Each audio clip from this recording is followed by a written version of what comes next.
Hoy nos acompaña el fiscal general de la República Bolivariana de Venezuela, Tarek William Saab. Por cierto, en el más reciente estudio de opinión pública de Interlaces, que mide la valoración de los venezolanos acerca de un conjunto de instituciones privadas y públicas, se mantiene una valoración positiva de la Fiscalía General de la República, que se encuentra entre las 3 instituciones públicas mejor valoradas por los venezolanos. Buenos días, ¿cómo está? Bueno, muchas gracias fiscal por la invitación, Chemel, y por mantener siempre esa, vamos a decir, al pulso de lo que piensa la gente, ¿no? Para nosotros y mi equipo es un gran honor que desde hace más o menos 5 años que tú comenzaste a hacer esas valoraciones que incluiste al Ministerio Público, nos hemos mantenido allí. Se han mantenido, sí. Y yo creo que eso es importante y refleja trabajo, refleja credibilidad, confianza en una institución que estuvo de capa caída, que era un cascarón vacío, que la gente no sentía que había respuestas y por eso dejaba de ir. O sea, el nivel de denuncias que existía hace 10 años, hace 7, 8 años atrás, en comparación con ahora, es prácticamente insignificante de ese pasado. Ahora ha crecido la denuncia, ¿por qué? No es porque haya habido más delitos nada más, no, ya va, es porque hay confianza en que la persona denuncia y va a ser oída, que denuncia y no va a ser perseguida, porque esa era otra. La gente temía denunciar porque podían perseguirla, podían hacerle daño, en función de cualquier delito, a las personas, a los bienes, derechos humanos, etc. Entonces yo creo que hemos recuperado, hemos rescatado la institucionalidad, pero a favor del pueblo, a favor de sectores vulnerables que nunca tenían voz en el Ministerio Público. Un rasgo determinante de la valoración de las instituciones públicas y privadas es su aporte, su desempeño en positivo, su desempeño a favor de los ciudadanos. Ahí se concentra la valoración. Imagínate, bueno, ahí está todo. Estamos hablando de más del 60% de venezolanos que tienen o que aprueban la labor del Ministerio de la Fiscalía. Público. Increíble, ¿no? Y porque eso revela, como te dije, que nos hemos mantenido en esa misma línea, porque imagínate que pasáramos de estar entre los 3 primeros lugares a los 3 últimos lugares. Claro. O sea, entonces yo creo que es bien interesante y es un llamado que le hago siempre a todo nuestro equipo a mantener esa hidalguía, a mantener ese acercamiento a la gente. Yo creo que la clave ha sido acercarse a la gente. Y por eso el programa que hemos lanzado este año, el Ministerio Público va a tu comunidad, es clave. Imagínate tú en una ¿Cómo va ese programa? Bueno, imagínate en una plaza pública, en este caso las plazas Bolívar, de municipios apartados. Estamos primero en los municipios más apartados de los estados hasta llegar a las capitales y luego volver nuevamente a esos municipios apartados, regresar a las capitales, ¿no? De todos los estados del país se coloca el miércoles, todos los miércoles, durante mediodía completo, fiscales del Ministerio Público, acompañados por el fiscal superior de ese estado, para recibir denuncias de la comunidad. La gente acude. Es en las plazas Bolívar. En las plazas Bolívar, todos los miércoles, en todos los estados del país. ¿Capitales de los estados? No, no necesariamente, te explico. Primero es de municipios, los municipios más apartados, donde no hay sede fiscal, hasta llegar a la capital del estado. Y luego devolverse a esos municipios apartados y ir, como decir, la rueda, ¿no? ¿Cuántos casos han procesado? Mira, semanalmente el aproximado es de 1000, recibir 1000 usuarios, imagínate. La gente puede acudir libremente, tranquilamente, hace su cola y va a ser atendida. Sí, yo he publicado videos, fotos de esa jornada, siempre con una enseñanza. Porque fíjate, allí no solamente es que atendemos denuncias vinculadas a presuntos hechos punibles, también son orientaciones jurídicas, asesorías legales gratuitas que se le pueden dar a ese ciudadano o ciudadana. Y bueno, cuando hay una denuncia que se certifica, es una violación, vamos a decir así, a la ley por parte de personas, inmediatamente son procesadas. La mayoría, según el estudio que hemos hecho, tienen que ver con delitos en contra de las personas. Violencia doméstica. De los que allí van, ojo. No estoy hablando de los que van ya voluntariamente a las sedes fiscales o a los despachos fiscales, a los que van a las plazas públicas. Okay. Hemos observado que la gran mayoría sí tienen que ver con violencia, vamos a decir así, o intrafamiliar, o entre vecinos, o violencia patrimonial, temas que tienen que ver con reclamos sobre manutención, cosas muy cercanas, es lo que te quiero decir, muy cercanas a la gente, cotidianas a la gente, del día a día. Ahí no te va a ir a alguien que va a denunciar una gran estafa. Pero fíjate lo interesante entonces de haber hecho eso. Ahí no te va a ir a alguien que te va a denunciar, imagínate tú, una trama sobre un tráfico de drogas, un macrotráfico de drogas, no. Pero sí te pudiera denunciar esas, para mí muy importante, delitos menos graves que llaman, que pudieran convertirse en delitos graves. O sea, ve lo interesante de haber creado ese programa, ojo, que es permanente. Eso no es que, no, mira, por esta temporada. Eso es por siempre. La significación es la misma como si fueras a un despacho formal del Ministerio Público. Idéntica, porque allí están los fiscales con sus actas de entrevista, con sus computadoras, recibiendo al pueblo. Porque ¿quién va ahí? ¿Tú crees que va ahí? Las comunidades como tal, y fíjate, allí yo te tengo, ya por ejemplo hasta ahora, hasta esta fecha, se han realizado aproximadamente 12 jornadas. 12 jornadas sí, en aproximadamente. 12 municipios. No. Ah. En los 24 estados del país. Okay.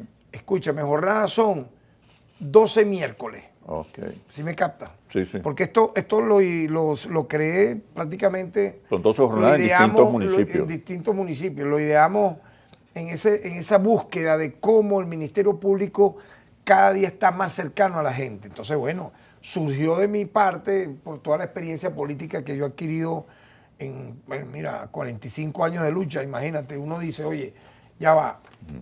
¿Y qué pasa si en municipios donde no está una fiscalía la persona no puede trasladarse, no tiene transporte, no tiene cómo pagar un taxi, no tiene quien lo lleve? Bueno, vamos nosotros a ese municipio. Entonces, más o menos el cálculo es que tenemos unos 4 meses en la realización de esta jornada y fíjate, ya hemos atendido a casi 7.000 personas, ¿te das cuenta? De las cuales 1.265 colocaron denuncias formales que revisten carácter penal y 5.536 recibieron orientaciones o fueron remitidas a otro organismo. Es decir, el tema no era, suponte tú, con el Ministerio Público, pero era con el Instituto Nacional de Tránsito Terrestre o era con una notaría, con un registro o con el Instituto Nacional de la Vivienda, etcétera. Oye, tengo que hacer una pausa comercial. Vamos a seguir hablando de este programa La Fiscalía va a la comunidad, pero también quiero que hablemos, ya que se reiniciaron las clases, quiero que hablemos sobre el acoso escolar, el bullying, la violencia en las escuelas y liceos. Claro que sí. Ya venimos. ¿Qué sucede en el país? Tendencias del acontecer nacional en análisis situacional. ¿Qué sucede en el país? Tendencias del acontecer nacional en análisis situacional. Nos acompaña el fiscal general de la República, Tarek William Saab, quien además es abogado, es político, es poeta, participó en la Asamblea Nacional Constituyente de 1999, fue diputado a la Asamblea Nacional, gobernador del estado Anzoátegui y también fue defensor del pueblo en el año 2014. Y congresista, recuerdo que tuve vamos a decir el honor, si es la palabra, de pertenecer al último Congreso bicameral. Yo fui electo diputado al Congreso en 1998, igualmente junto con el presidente de la República, Nicolás Maduro, ambos por Caracas. incluso la primera dama, la primera combatiente Silvia Flores. Fue una generación, digamos, que veníamos de las luchas populares y sociales, y cuando se inaugura vamos a decir, la época del nuevo gobierno, de la nueva república con Hugo Chávez, la Quinta República, bueno, ese grupo que venía de batallar en liceos, en universidades, en sindicatos, fuimos a ese, tuvimos, no sé, como que le dimos ¿cómo se llama eso? El último adiós, ¿no? Al Congreso bicameral, y luego vino la Asamblea Constituyente. Exacto. Y luego vino la Asamblea Nacional Unicameral. O sea, yo creo que fue un Ahí tránsito, sí, en esos tres. Fue un tránsito interesante en ese poder legislativo. ¿Qué más nos puedes decir sobre este programa La Fiscalía va a la Mira, yo creo que es importante destacar un plan de abordaje en los despachos fiscales. O sea, fíjate, en la entrada de todas las fiscalías superiores y en las sedes aquí en Caracas, la gente ahora puede ver una mesa o varias mesas donde hay fiscales y abogados que atienden directamente al usuario. Porque hablemos claro, muchas veces los recepcionistas de las instituciones públicas tratan a las patadas a la gente. Eso no puede ser. Y yo he hecho llamados a atenciones severos.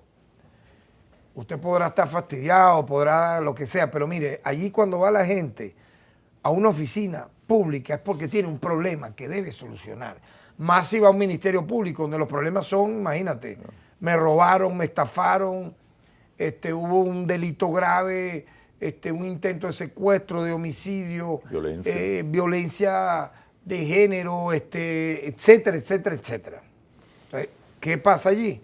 Oye, mira, eso nos ha dado resultados impresionantes, porque allí están también, imagínate, yo he instruido que aparte de mi persona, que me han visto ya allí en la entrada, mucha gente me ha visto allí, hay una mesita pequeña en la entrada de la sede central, yo he atendido gente allí y me ha impresionado de ver cómo, mira, podemos de forma automática, Chemel, resolver temas que para esas personas pudieron haber sido debido a muerte. Ya ser escuchadas es no, muy y importante. ahí van, en esa mesita van los directores generales de línea, fiscales, ¿no?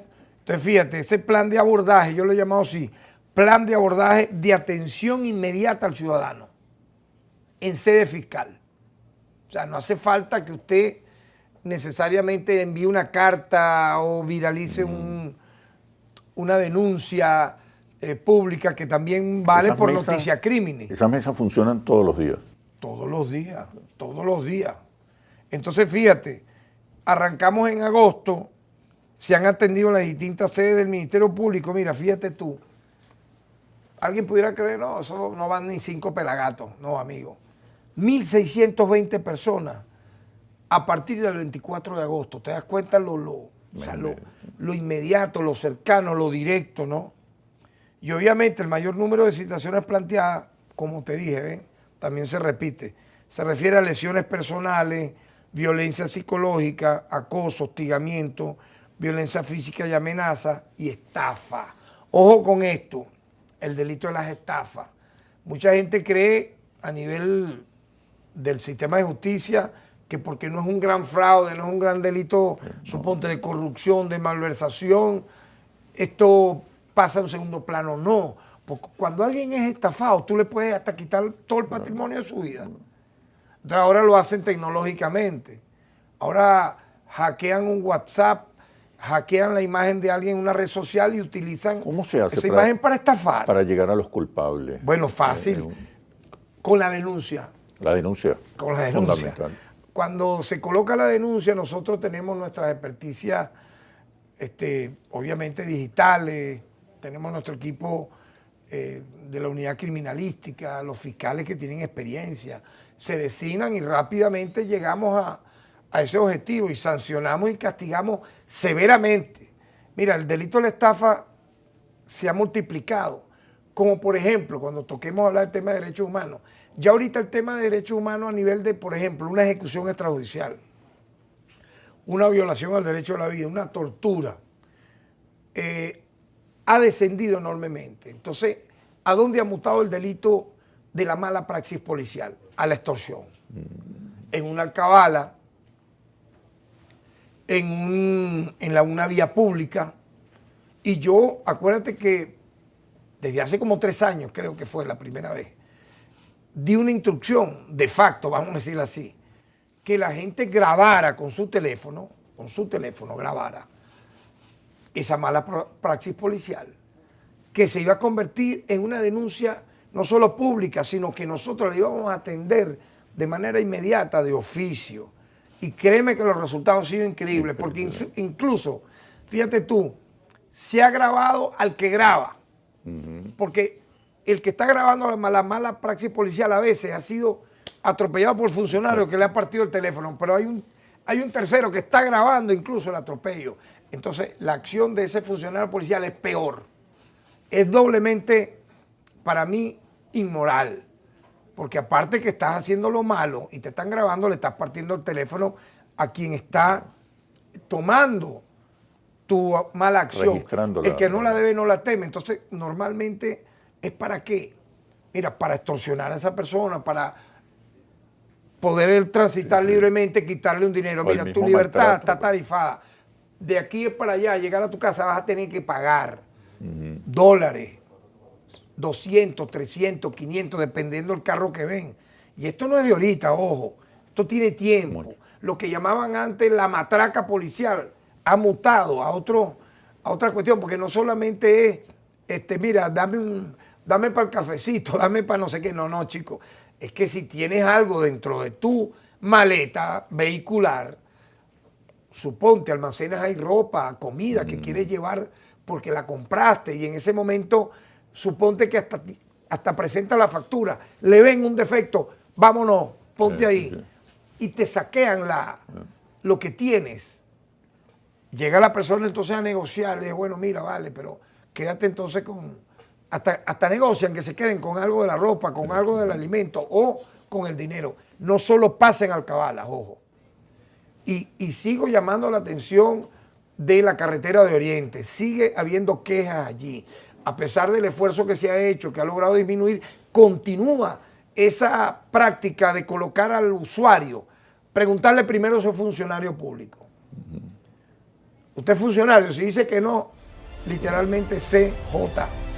Lo colocan en todos estos casos la clave y buscan extorsionarlo, la denuncia. La denuncia y grabar, Grabar la mala acción. Vamos un momento a un corte comercial y seguimos hablando de estos delitos. Ya venimos. ¿Qué sucede en el país? Tendencias del acontecer nacional en análisis situacional. ¿Qué sucede en el país? Tendencias del acontecer nacional en análisis situacional. Nos acompaña el fiscal general de la República Bolivariana de Venezuela, Tarek William Saab, abogado político y poeta venezolano.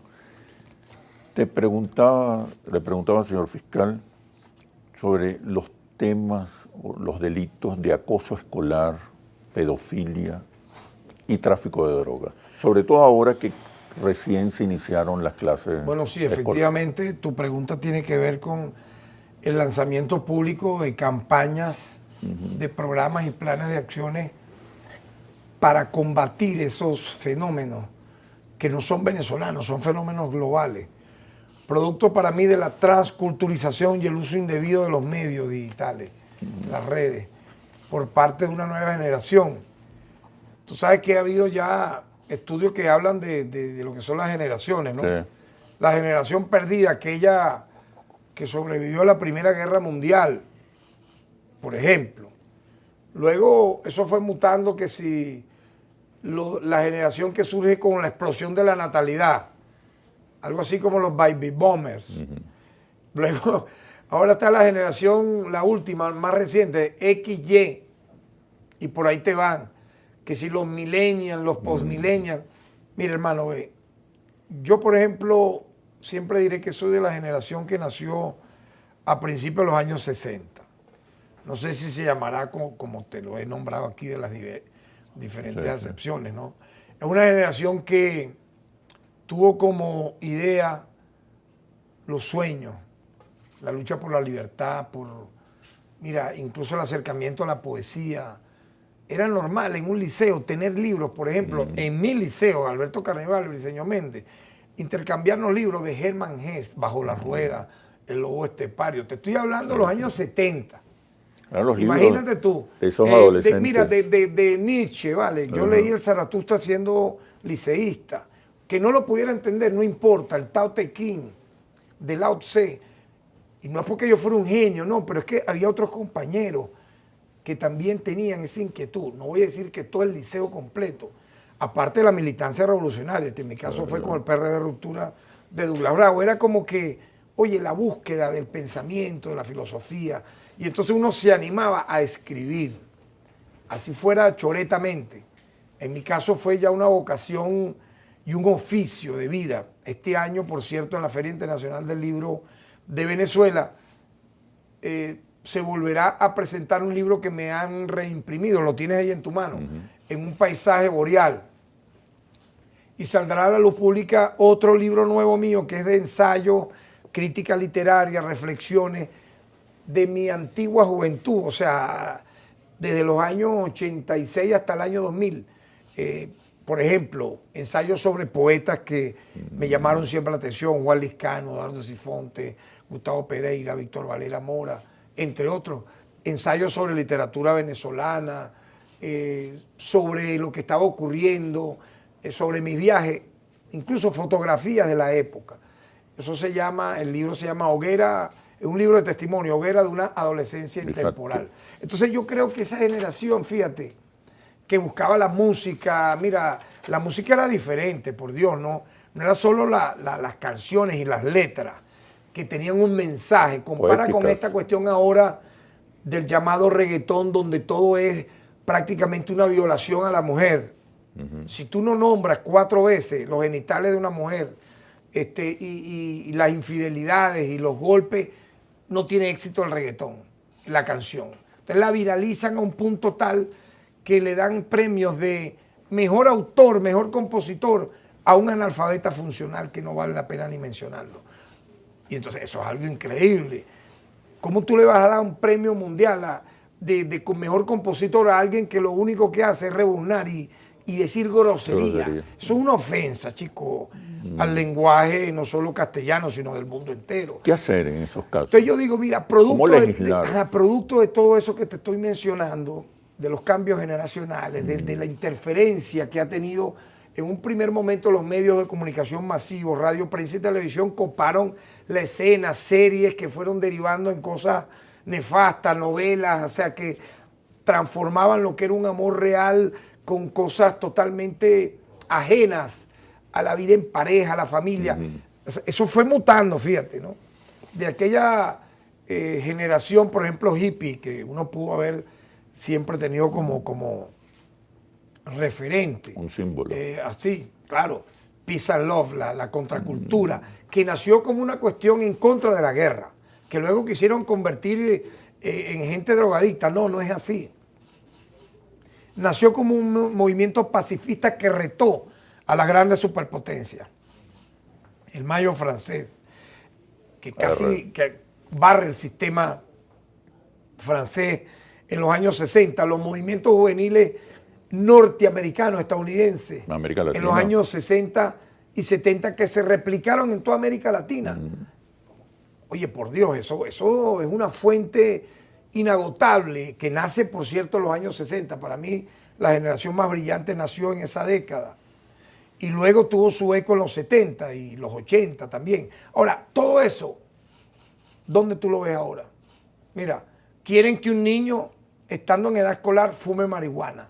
Ah, no, porque hay que legalizar la marihuana. Estoy en contra, te lo digo una y otra vez y lo he repetido 1000 veces. Estoy en contra de la legalización de las drogas. No creo en las drogas recreativas, porque ahorita está comprobado la marihuana, la semilla que luego es sembrada y florece, es inyectada de manera totalmente artificial. Obviamente van a hacer una mata y te la vas a fumar, el que lo haga, y va a salir el humo, el tabaco, pero es 4 veces más potente que hace 20 años y hace obviamente 4 veces más daño. Ah, no, entonces ahora quieren que los niños, oye bien, menores, los jóvenes, adolescentes, fúmate un tabaquito de marihuana, que luego la potencia es tal que produce ¿qué? Deserción escolar, intentos de suicidio, violencia intrafamiliar, incluso se van de las casas y los convierte, bueno, hay ciudades en Estados Unidos que la llaman las ciudades de los zombies.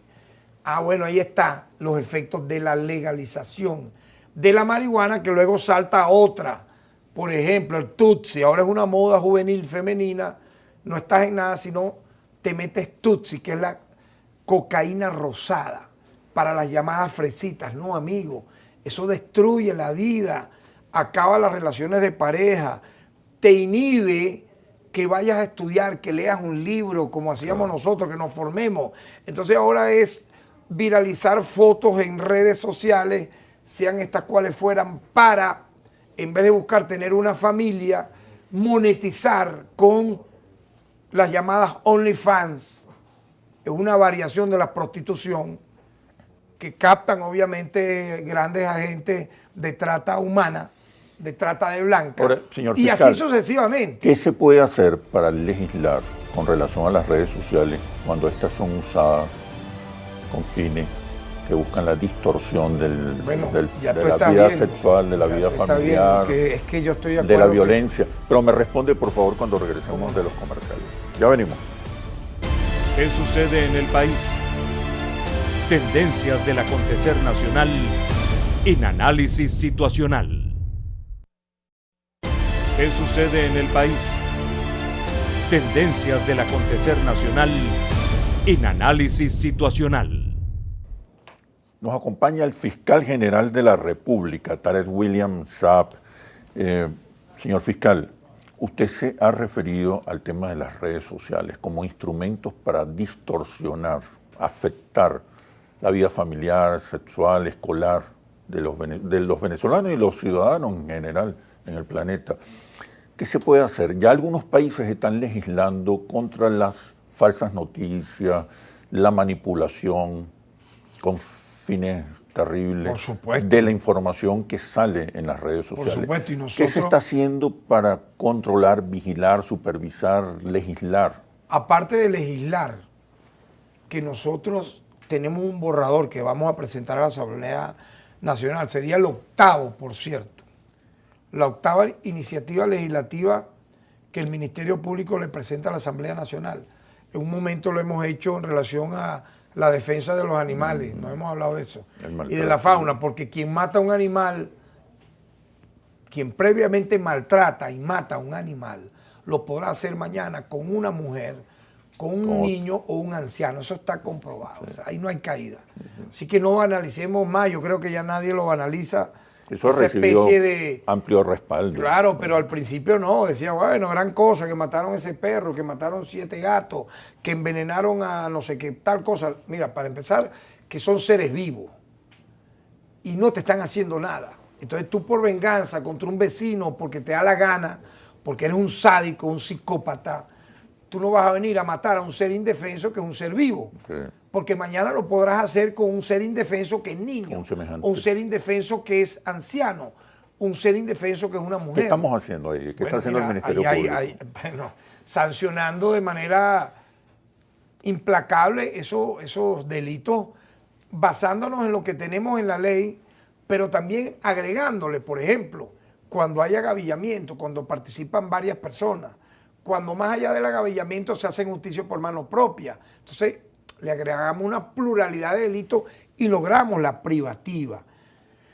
Eso ha sentado un gran precedente en el hemisferio occidental y nosotros hemos sido reconocidos no solo en Venezuela, quiero que lo sepa, sino en toda América Latina ya eso se ha conocido, que en Venezuela hay un ministerio público, hay un sistema de justicia que sanciona, por ejemplo, la muerte por placer a un ser vivo como un animal.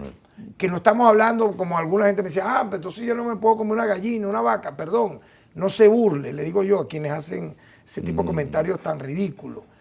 Estamos hablando de lo que estamos hablando, del placer de grabar la muerte, por ejemplo, como ocurrió en Apure recientemente, 2 adolescentes amarran, ahorcan a un perro y lo lanzan al río Apure. Ajá, dime tú dónde te vas a comer el perro que lanzaste al río Apure.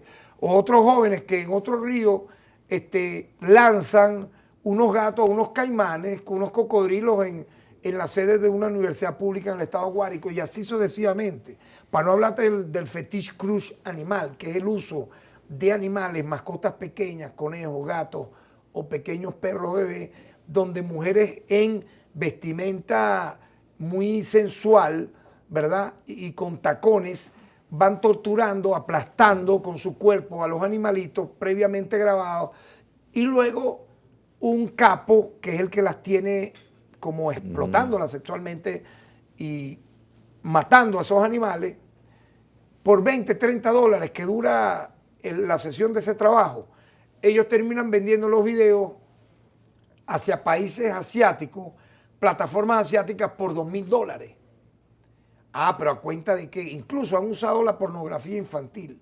Mientras van matando, aplastando a los animales, también lo hacen con menores de edad. Entonces a mí no me vengan con que el que mata un animal no está haciendo nada. No, ahí tenemos cómo deriva en la parte extrema negativa con el fetish crush animal. Entonces fíjate, el acoso escolar lo atacamos viendo todo esto.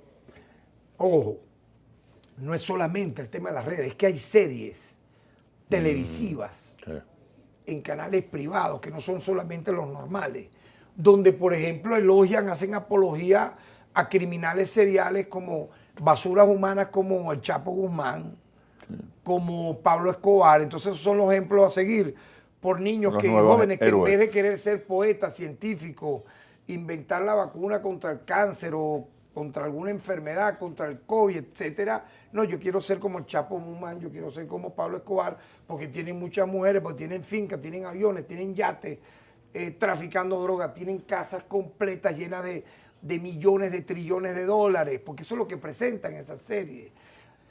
Banalizando los criminales esto, incluso, chicos, convirtiéndolos en héroes. Entonces hay gente que en vez de ponerse una franela, pues suponte, de Simón Bolívar, del Che Guevara, algo alusivo a la cultura, una obra de Picasso, venden franelas entonces ahora de Pablo Escobar. Por Dios, chicos, ¿quién es esta miseria humana? Entonces no es solamente, haciendo el Ministerio Público? No es solamente en las redes sociales. Además de las campañas de concientización. Mira, no ha sido solamente en las redes sociales. Previamente fueron algunos medios audiovisuales, programas o notas de radio, de prensa que tenían un metalenguaje. Y por ahí entonces viene lo que yo he dicho, atacar el microtráfico. Nosotros tenemos entonces allí una campaña que se llama La droga destruye tu familia. Esa la arrancamos a mediados de año.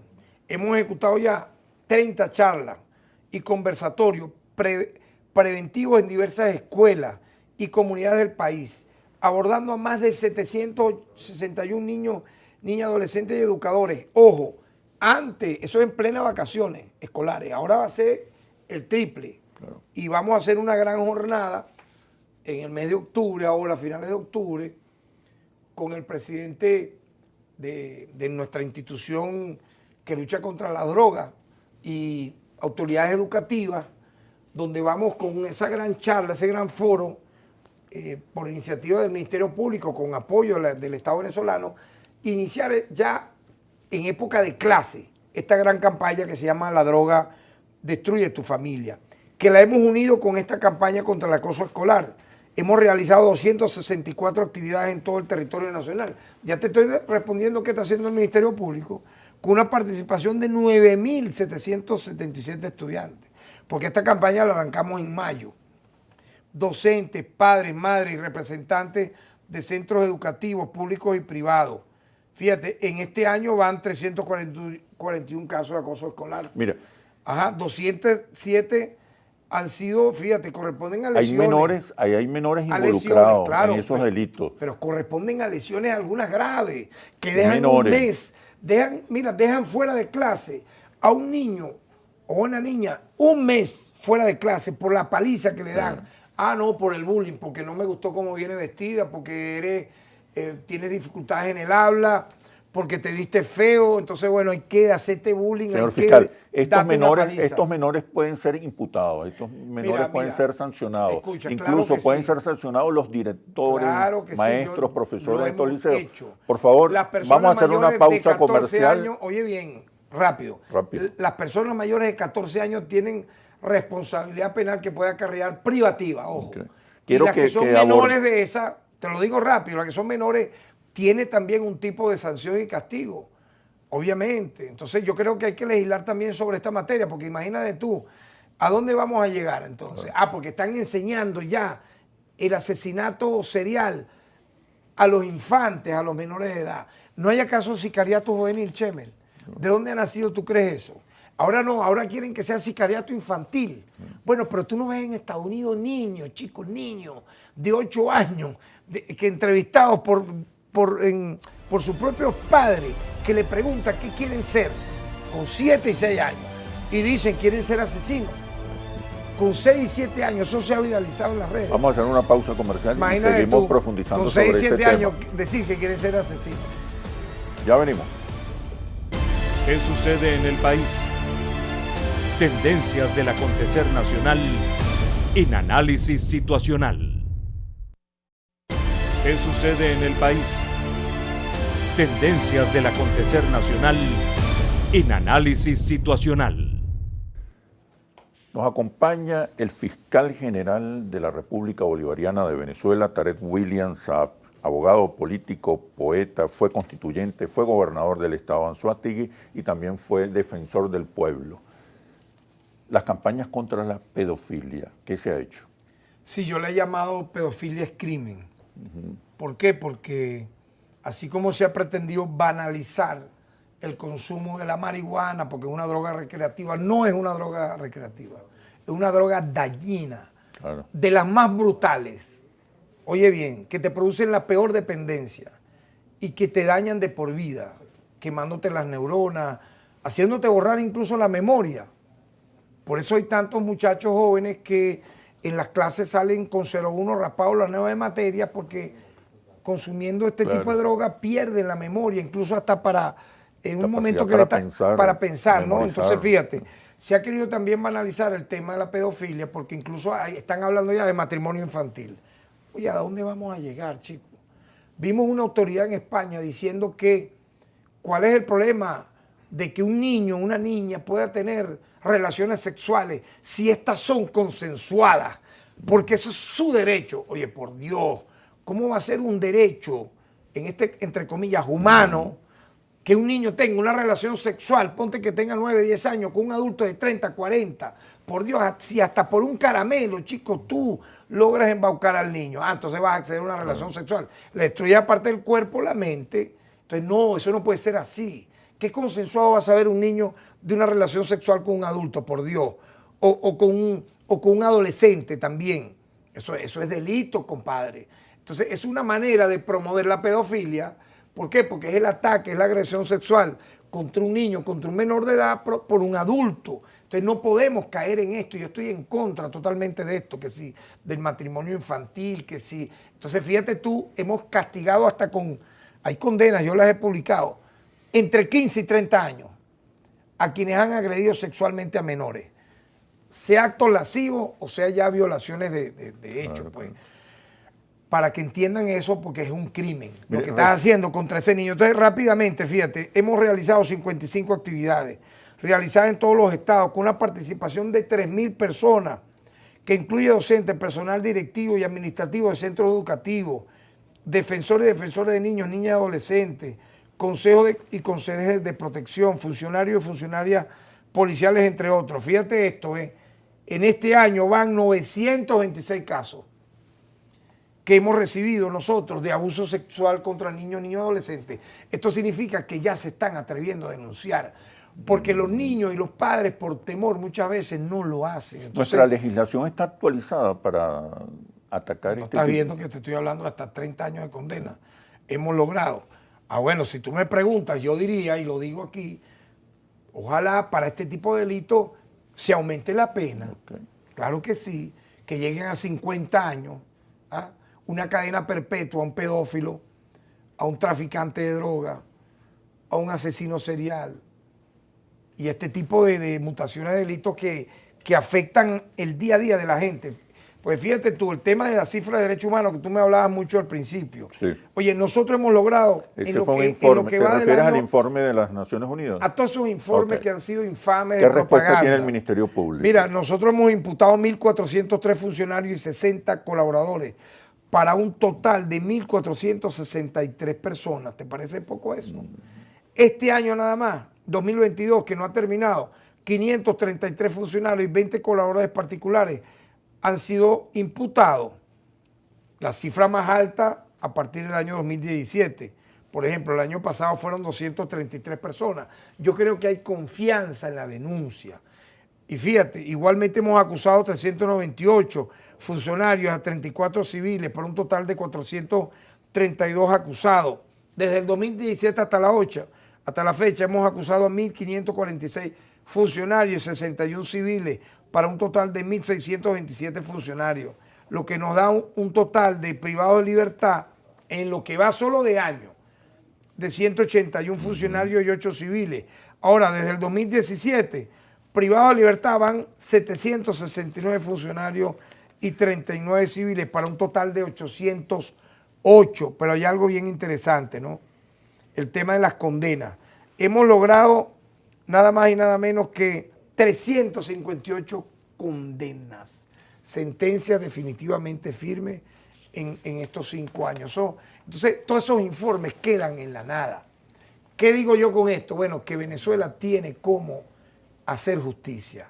No necesita que un tribunal transnacional investigue por nosotros, porque en los casos que ocurren, en los más emblemáticos inclusive, ya tenemos condenas.